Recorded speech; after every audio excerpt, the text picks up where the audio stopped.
Assalamualaikum warahmatullahi wabarakatuh. Perkenalkan, nama saya Nur Syarifah Azhara dari Universitas Psikologi, Prodi PG PAUD. Di sini saya akan menjelaskan tentang pengertian hak asasi manusia. Menurut Undang-Undang Nomor 39 Tahun 1999, hak asasi manusia adalah seperangkat hak yang melekat pada hakikat yang keberadaan manusia sebagai makhluk Tuhan yang Maha Esa dan merupakan anugerahnya yang wajib dihormati, dijunjung tinggi, dilindungi oleh negara, hukum, dan pemerintah, dan setiap orang demi kehormatan serta perlindungan harkat dan martabat manusia.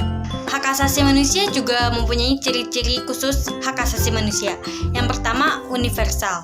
Artinya, hak asasi manusia berlaku untuk semua orang tanpa memandang status, agama, dan suku. Yang kedua, hakiki. Artinya, hak asasi manusia adalah hak asasi manusia yang sudah ada sejak lahir sampai dengan meninggal. Yang ketiga, tidak dapat dicabut.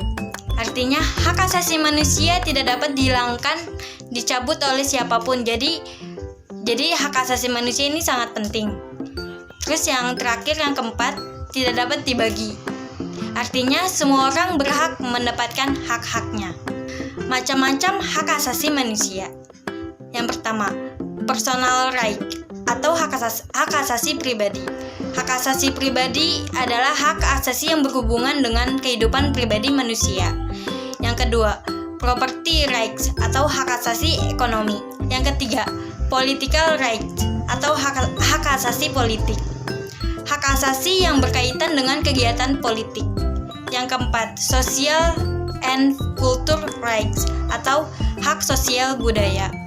Hak asasi yang berkaitan dengan kehidupan bermasyarakat. Hak asasi manusia juga ada pengertian pelanggaran hak asasi manusia, yaitu Undang-Undang Nomor 39 Tahun 1999 dalam pasal 1 ayat 6, pelanggaran hak asasi manusia adalah setiap perbuatan seseorang atau sekelompok orang termasuk aparat negara baik sengaja maupun tidak disengaja atau kelalaian yang sejak melawan hukum, mengurangi, menghalangi, membatasi, dan mencabut hak asasi manusia. Itu adalah pengertian pelanggaran HAM. Di sini juga ada jenis-jenis pelanggaran HAM. Yang pertama adalah diskriminasi. Diskriminasi adalah pembatasan atau pelecehan dan pengucilan yang dilakukan langsung atau tidak langsung yang didasarkan atas perbedaan manusia baik suku bangsa, ras, etnis, maupun agama. Yang kedua ada penyiksaan. Penyiksaan adalah perbuatan yang menimbulkan rasa sakit atau penderitaan baik jasmani maupun rohani. Yang ketiga ada genosida. Genosida adalah perbuatan yang dilakukan dengan maksud untuk menghancurkan atau memusnahkan seluruh atau sebagian kelompok. Yang keempat ada kejahatan manusia.